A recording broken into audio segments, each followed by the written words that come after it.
Welcome to Akhand Vidyashram, the first institute of impeccable wisdom. Divyank Anupat, the divine golden ratio or Divyank ratio. मेरा धर्म अखंडता है, impeccable wisdom. My greatest discovery, अनमोल आविष्कार दिव्यांक है, the divine design of nature, जिससे कुदरत के सारे चीज़ें बनी हुई हैं. हम पिछले 2-3 वीडियो में सागर मंथन या समुद्र मंथन या चर्निंग ऑफ ओशन पे बात कर रहे हैं. जो भी सृष्टि में निर्माण, अगर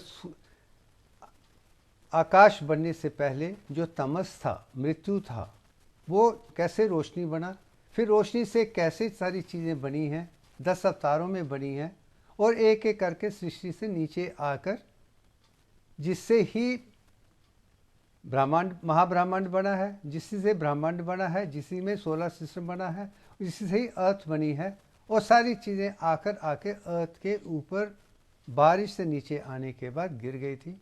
फिर वो चीज़ें समुद्र में आने के बाद सारे के सारे पदार्थ समुद्र में हैं. अब हम उनसे ही चीज़ें पाकर अपने आप में कल्याण कर सकते हैं. यही देवी देवताओं का और असुरों का ज्ञान था, और उन्होंने इमॉर्टल अमृत लेने के लिए ही ये मंथन किया था, और उसमें से चीज़ें जो उभर के आई हैं, तो उसके बारे में हम जिक्र कर रहे हैं. अमृत के बारे जो पानी है, नीलकंठ जो है आयोडीन है, और पिछले 2 में हम शंख की बात कर रहे हैं जो विष्णु भगवान का अस्त्र है. उसमें खूबी सिर्फ शक्ल की नहीं है, उसमें बहुत सी खूबियाँ हैं. एक तो उसकी शक्ल, लेंथ एंड ब्रेथ के पीछे डिवाइन मैथमेटिक्स है जो कुदरत की देन है, और उसको चुनने से भी उसमें से ओम की आवाज़ आती है, वो भी कुदरत की आवाज़ है. हर तरीके से वो मुकम्मल है, कंप्लीट है, अखंड है. वो जानने की हम कोशिश अब इसमें और थोड़ी स्टेप करेंगे कि उसके पीछे क्या अंतर है. तो शंख को देखा है जिसे मोलस्कस में बनाया है, और मोस्ट इकोनॉमिकल तरीके से है. इसमें थोड़ी भी कमी पेशी नहीं है. कुदरत की सबसे खूबसूरत जानवर ने इसको बड़ी खूबसूरती से बनाया है, और वो चीज़ें हम दिखा चुके हैं. अब उसके शंख के माध्यम से हमने क्या देखा है कि पहले जो फाइबोनाची सीक्वेंस है, जो बेसिक ग्रॉस मैथमेटिकल डिज़ाइन है, उसे उभर के आता है. और हमारी स्पाइरल गैलेक्सी जो ब्रह्मांड है, उसकी शक्ल शंख की तरह ही आप पिक्चर में देख सकते हैं. और शंख की जो रेशा है वो नंबर 2 में मैंने डाली है. कैसे 1 2 3 5 8 13 21 ऐसे ऐसे बढ़ती जाती है. वही फाइबोनाची है, और नीचे शंख है. तीनों एक जैसे ही हैं. और अगर फाइबोनाची सीक्वेंस की हम बात करते हैं तो 0 1 1 2 3 5 8 13 21 34 55 144 ऐसे नंबर चले जाते हैं. और इस नंबरों की खूबी ये है कि हम प्लांट किंगडम में इसका अक्सर देखते हैं. मैं प्लांट किंगडम तक ही सीमित रखूंगा, और ये कहूँगा कि ये कहीं ना कहीं ग्रॉस फॉर्म में है. अब इसमें बाकी चीज़ों लाने की मुझे कोई आवश्यकता महसूस नहीं होती, क्योंकि हम इसे समझ सकें तो इसमें क्या है वो नज़र आ जाएगा. और इसमें जो चीज़ उभर के आती है वो गोल्डन रेशियो का ग्रॉस नंबर है 1.618.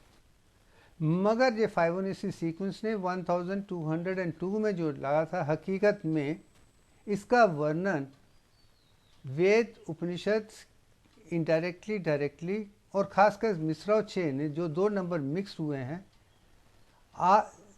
450 BC, ऑलमोस्ट 2500 साल पहले ही इसका वर्णन किया था, और उसका जिक्र हमारी किताबों में भी है.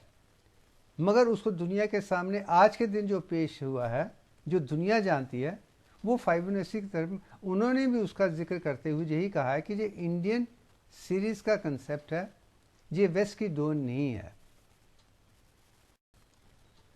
तो इसी चीज़ को हम समझने की कोशिश करते हैं कि जो इंडियन अर्थमेटिक स्प्रेड है, हमारे देवी देवताओं को जो कुदरत की देन है, जो सृष्टि का निर्माण है, वो अर्थमेटिक पे आधार पे है, डिवाइन मैथमेटिक्स के आधार पे है, जो सिंपल है, सरल है, सहज है. ये man made concept, algorithm, algebra, geometry, theorem पे आधार नहीं है। इस किस्म की कॉम्प्लिकेटेड चीज़ें कुदरत में नहीं हैं। कुदरत सिंपल है और सिंपल तरीके से बनाया है, और जिसको अर्थमेटिक आती है, 1+1 2 हैं, वो सब चीज़ें अगर समझ आ जाती हैं तो वो ये कैलकुलेशन कर सकते थे। और हमारे ऋषि जो ब्राह्मण थे, जो ब्रह्मांड के साथ जुड़े हुए थे, उनको वो ज्ञान पूरा था। उन्होंने वो पूरे ज्ञान को दुनिया के सामने अच्छे तरीके से पेश किया है, और उस ज्ञान को ज़ोरास्ट्रियन से उन्होंने से सीखा था। उन्होंने जाके अरब को सिखाया। अरब ने उनको एल्गोरिदम, ट्रिग्नोमेट्री जरा वगैरह में बदल कर वेस्ट को सिखाया। वेस्ट ने मैन मेड फॉर्मेट, जिसमें थ्योरम वगैरह है, उसमें ऐड करके उसे पेटेंट करके आज दुनिया वही जानती है वो मैन मेड है, वो कुदरत की देन नहीं है। क्योंकि वो मैन मेड है, फार्मूले के बनाए हुए, जो लोगों को उस समय अच्छे लगे उसके आधार पर दिखाया है, और फाइबोनाची उसमें से एक है। और दूसरी चीज़ जो दुनिया में बहुत मशहूर है, जिसे मोस्ट इकोनॉमिकल एल्गोरिदम कहा जाता है या डिज़ाइन कहा जाता है, वो गोल्डन रेशो है। और जिसने फाइबोनाची सीक्वेंस को देखा तो वो 1.618 तक आ जाएगा। मगर जिसने गोल्डन रेशो देखा है वो उसका एक और नंबर आ जाता है मैन मेड डिज़ाइन पे, जिसकी जिक्र हम करेंगे। मगर ये चीज़ें कुदरत के देन से अलग हैं। इसके कारण जो भी इस चीज़ें उभर के आती हैं उनमें गलतियों पे गलतियां पाई गई हैं, और वही गलतियां निकाल कर दिव्यांग के रेशो से, दिव्यांग अनुपात के रेशो से मैं दुनिया को दिखाना चाहता हूँ जो कुदरत की देन है, जो वेद, उपनिषद और इंडियन मैथमेटिक्स में थी, उसको मैंने एकत्रित करके और इम्प्रूव करके दुनिया के सामने पेश कर रहा हूँ। शायद ज़िंदगी में सबसे पहली बार दिव्यांग को किसने 2015 में दुनिया के सामने पेश किया है। मगर इसके आधार पे हम अब कुदरत की सारी खूबसूरत चीज़ों को एक ऐसे डिवाइन मैथमेटिक्स से दुनिया को देख सकते हैं जिसमें किसी किस्म की कोई त्रुटि ना हो, कोई कमी ना हो, किसी किस्म का फॉल्ट ना हो, डिफ़ॉल्ट ना हो, परफेक्ट हो। यही मेरा प्रयत्न है। अब पहली चीज़ जो शंख से नज़र के आई है कि इसमें शेख जो शक्ल है वो दिव्यांग रेशो की है, और इसे मैंने 10 स्टेज में बताया था कि अगर 100/100 की आप लेते हैं, फिर उसको 2 हिस्सों में बदलते हैं, फिर उसे पाइथागोरियन थ्योरम के हिसाब से अगर कैलकुलेट करें, जहाँ इसी का वर्णन हमारे शास्त्रों में पहले भी था, उसके आधार पे और भी क्लियर करके कर सकते हैं। मगर मुझे अफसोस के साथ कहना पड़ता है ये सिंपल प्रोसेस को आज तक किसी ने भी समझकर समझाने की कोशिश नहीं की है। और मुझे खुशी है कि इंडियन मैथमेटिक्स के आधार पे मैं ये दिखा पाया हूँ कि जो गोल्डन रेशो, जो दिव्यांग रेशो, जो डिवाइन गोल्डन रेशो है, उसकी वैल्यू 1.618034 है। और ये सिंपल मैथमेटिक्स से मैंने कैलकुलेट किया, जो इस पिक्चर में भी आप देख सकते हैं, मेरे पुराने वीडियो में भी देख सकते हैं। और उसके बाद मैंने ये भी दिखाया है कि दिव्य रेशो को भी आप ये देख सकते हैं, इसमें डिवाइन कांस्टेंट है या इन्फिनिटी भी है, और वो है 61.8034। अगर हम 100 से शुरू करें तो 61.80 से डिवाइड करते करते 10 स्टेजेस के बाद हम ऐसी स्टेज में आते हैं कि वो नंबर 1 से कम हो जाता है। इसके आधार पर यह कहा जा सकता है कि दिव्यांग 10 स्टेजेस ऑफ डेवलपमेंट में है। अब 10 स्टेज ऑफ डेवलपमेंट जिसे हम विष्णु के साथ जोड़ सकते हैं, विष्णु के 10 अवतार के साथ जोड़ सकते हैं, शंख उनके एक हिस्सा है। तो कहीं ना कहीं वो साइंस और स्पिरिचुअलिटी एक दिशा पे आ रहे हैं। तो वो मुझे खुशी है कि मैं शंख को, उसकी खूबियों को दिखाने की कोशिश कर रहा हूँ। अब आते हैं कि गोल्डन रेशो पे। इसको समझने के लिए 3 डेफिनेशन दी गई हैं। जैसे कि इंग्लिश में कहा जाता है, when a line is divided into 2 parts, the longer part divided by the shorter part equal the whole length divided by. इसके कहने का मतलब ये है कि जब हम 2 लाइन लेते हैं, उसमें एक बड़ी है, एक छोटी है। जब हम छोटी को बड़े से डिवाइड करते हैं, वो रेशो, या पूरे को बड़े से, पूरे पोर्शन को बड़े से करते हैं, जो रेशो उभर के आती है उसे ही गोल्डन रेशो कहता है। सिमिलरली जब 2 क्वांटिटीज़ और चीज़ें हैं, उसकी भी वही रेशो है जो मैं ऊपर दिखा रहा हूँ। सिमिलरली एक लाइन को हम अब दो हिस्सों में काटते हैं, उसकी जो मीन रेशो है वो whole line to the greater segment is same. जैसे a प्लस बी का डिवाइडेड बाई ए हो, या a डिवाइडेड बाई बी हो, या इक्वलेंट टू पाई जो 1.618 है, ये चीज़ हमने दिखा दी है। और नीचे भी मैंने दिखाया long side divided by short side बराबर है both side divided by the long sides, वो भी 1.61 है। इसमें एक चीज़ तो साफ हो गई है कि गोल्डन रेशियो का जो एक नंबर है 1.618 जिसे वेस्ट ने दिखाया है, ये कहीं ना कहीं फाई के नाम पे दुनिया के सामने मशहूर है। इसका जिक्र पूरी दुनिया में किया गया है। इसके आधार पे आर्किटेक्ट्स हों, कल्चर्स हों, जितने भी हैं, उन्हें सारी खूबसूरत चीज़ों को बनाने की कोशिश की है, इंक्लूडिंग मोनालिसा का पिक्चर। ये चीज़ भी हम दिखा चुके हैं। मगर क्योंकि वो ग्रास थी और उसका नंबर बदल रहा था, इसलिए वेस्ट मैथमेटिशियन ने एक फार्मूला या थ्योरम बनाई थी जिसका आधार है 1 plus square root of 5 divided by 2 को उन्होंने सोचा इससे हम जो नंबर दे सकते हैं वो आप देख सकते हैं। वो है 1.618033988749895। ये एक सरल है। ये मैथमेटिकल कंसेप्ट जो है मैन मेड है, it is not divine design of nature है। उसका कारण क्या है? It is an irrational number with a never ending infinite number of confusing, misleading, misguiding, यानी कि इसके जितने भी नंबर हैं वो अलग हैं और इतने ज़्यादा हैं और कंफ्यूजिंग है, मिसलीडिंग और मिसगाइडिंग है। इससे कोई लाभ नहीं हो सकता है जो हम साइंस के माध्यम से या किसी से एप्लीकेशन में ये फेल हो जाता है। और पहला वाला 1.61 बहुत सिंपल है, साइंस सिंपल है, but this is over simplification. वो ओवर सिंप्लीफिकेशन है और दिस इज टू कॉम्प्लिकेटेड। तो मगर कहीं ना कहीं हमारा कोई कल्याण नहीं हो रहा, हम अप्रॉक्सीमेट आइडियाज़ मिल रहे हैं मगर संपूर्ण अखंडता उभर के नहीं आती है। वो चीज़ जो है वो जानने के लिए मैं ये कहना चाहूँगा, यूनिवर्स इज इन्फिनाइट, इसमें कोई दो चाय नहीं है, but objects of nature are finite. इसलिए we need limited numbers of practical applied digit चाहिए, वो जानना मेरे लिए ज़रूरी था। अब गोल्डन रेशो को नंबर 1.618034 को मैंने ढाल दिया है, मगर मुझे एक चीज़ की खुशी है कि 1597 में फर्स्ट कंसेप्ट माइकल मेस्टिनोव ने इन्वर्स गोल्डन रेशो का डाला था, जिसका था 0.6180340 है। वो नंबर उन्होंने इंट्यूटिवली, शायद कुदरत की देन से उनको मिला था। जैसे रामानुजन जी जानते थे कि कोई भी सवाल का जवाब आ जाए तो उनको नंबर खुद ब खुद माता दे देती थी। मुझे लगता है इसलिए कोई भी ईश्वर ने या परमात्मा ने या गॉड ने कुछ भी दे दिया, उन्होंने जे दे के कैप्लर को लिख दिया। मगर अफसोस की बात है कि किसी ने भी उसे समझकर आगे बढ़ाने की कोशिश नहीं की। हाँ, कोई नंबर है, ठीक है, मगर उसे छोड़ दिया गया और ये छोटे हुए 450 साल हो चुके हैं, मगर कोई काम नहीं हुआ। ये भी जीवन का सत्य है। अब हम देखेंगे 10 स्टेज डेवलपमेंट ऑफ दिव्यांग।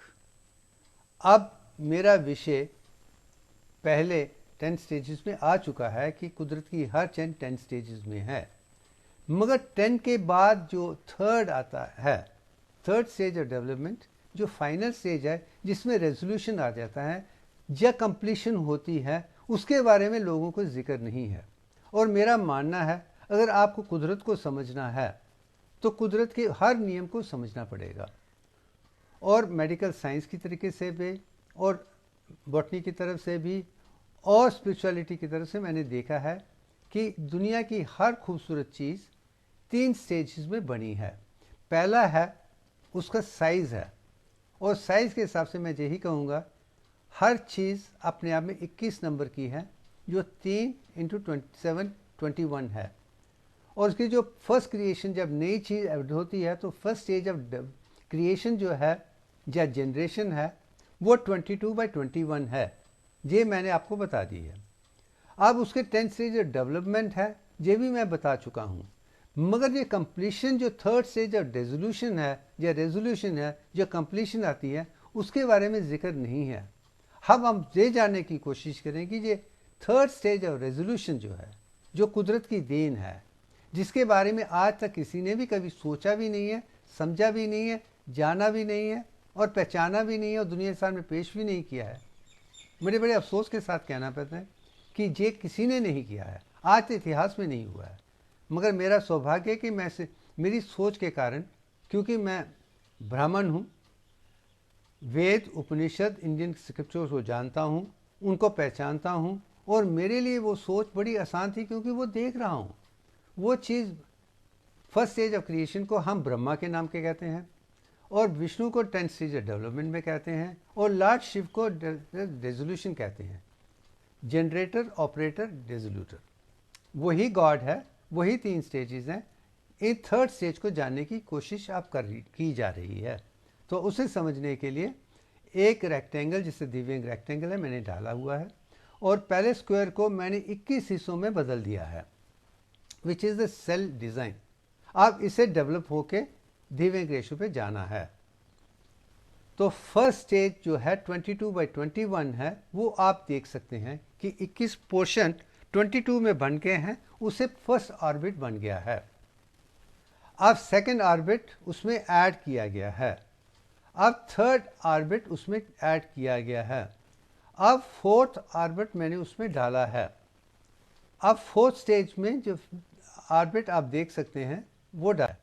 अब फिफ्थ स्टेज में 6 ऑर्बिट जो डाला गया वो आप देख सकते हैं, और सेवन्थ स्टेज में जो 6 स्टेज का जो ऑर्बिट डाला है वो भी आप, और 8वें लेवल पे 7वां जो है वो भी मैंने डाला है, फिर 8वां है, अब 9वां है, अब 10वां है। इतने तक आप देख सकते हैं कि हम दिव्यांग रेक्टेंगल के पास आ गए हैं, इसमें कोई दो राय नहीं है। मगर उसके बाद कुछ बचा है, हमें कुछ करना है, मगर वो अगर देखें उसमें हम एक को नहीं डाल पा रहे हैं क्योंकि उसमें साइज उतना नहीं है, बहुत कम है। जब डालने की कोशिश करते हैं तो उसकी जो मात्रा है बहुत कम है, वो 0.34419 ही है। सो 10 स्टेज कंप्लीट है। जो 11th स्टेज है, मैचुरेशन की स्टेज है, वो 0.34419 ही है, पूरी एक नहीं है। ये 11th डायमेंशंस नहीं है। अब साइंटिस्ट वाले या मैथमेटिशियंस या फिजिशियंस कहीं भी कहे कि स्पाइरल को 11 डायमेंशन में बनाया गया है, हाँ 11वां है, मगर 11 कंप्लीट नहीं है, वो 10.34419 है। यही मैं दिखाने की कोशिश कर रहा हूँ। साइंस ने कहा कि 11 डायमेंशन हैं, और मैं समझता हूँ कि वो 10.34419 है, 11 नहीं है, ना 9 है, ना 10 है, ना 11 है। 10.34419 ही संपूर्ण है, वही अखंडता है, वही जानने की कोशिश कर रहे हैं। और मुझे पता है कि ये डिज़ाइन जो मैंने बनाया है, ये कोई भी पहले भी बना सकता था। 3 के 3 डिज़ाइन जो मैंने दिखाए हैं, जिसके आधार पर दिव्य रेक्टेंगल में ये मैथमेटिक्स उभर के आया है, सिंपल आसान तरीके से कोई भी कर सकता था। और वही सनातन धर्म की खूबी है कि हम डिज़ाइन के माध्यम से, मूर्ति पूजा के माध्यम से समझने की कोशिश करते हैं। और यही 10 स्टेजेस को मैंने गायत्री मंत्र में भी बताया है, और गायत्री की पिक्चर में भी बताया है, हर चीज़ में बताया है। अब इसी चीज़ को मैं इस पिक्चर में दिखा रहा हूँ कि कैसे वो स्टेज आके शंख या कुदरत की देन है, जो सब वायरसपुर है, कैसे देखा जा सकता है, ये भी मैंने समझाया है, इसमें साफ शब्दों में नज़र आ सकता है। और लास्ट में मैंने यही लिखा है कि अंत में जो है 0.34419 ही है, इससे ना कम है ना ज़्यादा है। बट अब सवाल ये पैदा होता है कि ये थर्ड स्टेज का जो शिव अंक है, the third and stage of maturation है, जो डिसोल्यूशन है, वो पंचभूतों के साथ जुड़ा हुआ है। इसके 5 डिजिट्स ही होने चाहिए, इससे ज़्यादा भी नहीं हो सकते, कम भी नहीं हो सकते, क्योंकि पंचभूतों के साथ ही शिव जी हैं। हर चीज़ को भूमि, पृथ्वी, जल, आप, उसके बाद अग्नि, उसके बाद वायु, उसके बाद आकाश, ये 5 ही हैं जिसमें मैटर है। मैट 3 स्टेज का नहीं जो मॉडर्न साइंस कहती है, हमारा सनातन धर्म कहता है ये 5 स्टेजेस में है। आकाश से शुरू करेंगे तो वायु आएगा, वायु से कम करेंगे तो अग्नि आएगा, अग्नि से कम करेंगे तो पानी आएगा, कम आएगा तो पृथ्वी आएगा, जब भूमि आएगी। और दोनों तरफ से रिवर्स चल सकता है। गर्मी ज़्यादा डालें तो आकाश की तरफ जाएंगे, गर्मी कम करेंगे तो भूमि की तरफ आ जाएंगे। वही आइस है, वही पानी है, वही अग्नि है, वही वायु है, वही आकाश है। ये चीज़ें भी मैं दिखा चुका हूँ। अब इस हिडन मिस्ट्री को कम करने के लिए मैंने अपने प्रोफेसर के साथ बैठकर IBM के SPS सॉफ्टवेयर के 21 वर्जन को लेकर इस नंबर को 1.618034 को ध्यान में रखते हुए ये 5 डिजिट ढूंढने की कोशिश की थी, और मुझे खुशी है वो 5 डिजिट 0.34419 ही निकले। और 3 4 4 1 9 को अगर आप 8 करें तो वो भी 21 ही बन जाते हैं। इसका मतलब ये परफेक्ट है, ये कुदरत की देन है। उसे समझने के बाद हम इसे आगे ले जाकर संपूर्ण तरीके से पेश कर पाएँ।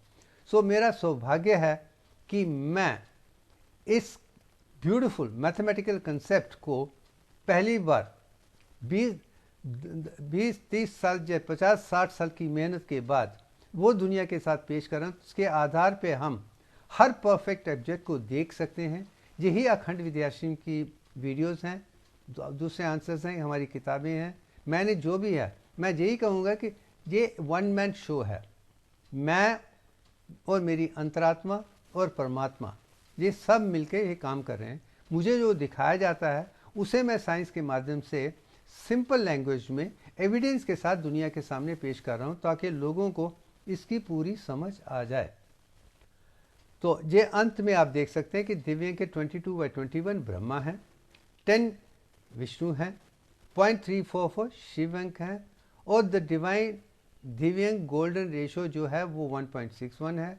और इसे मैंने पहली बार 2015 में दिया है और दुनिया के सामने पेश किया है। मुझे खुशी है कि इसके आधार पे हम जो बना रहे हैं, जो दुनिया बना रही है, जितने भी साइंटिफिक कंसेप्ट हैं जो मैन मेड डिज़ाइन के आधार पे गलते थे, जिसके आधार पे आज भी साइंटिस्ट दुनिया में लड़ रहे हैं, किसी में अखंडता नहीं है, मगर इसके आधार पे वो अखंडता उठ सकती है।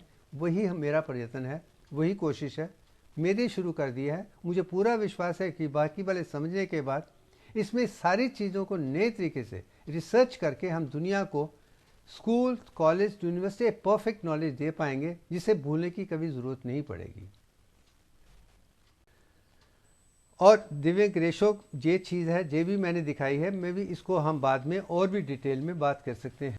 और इसे अंत में मैंने इस पिक्चर में बताया। मैं समझता हूँ कि जितने तक आज के लिए इतना ही काफ़ी है, बाकी आगे देखेंगे।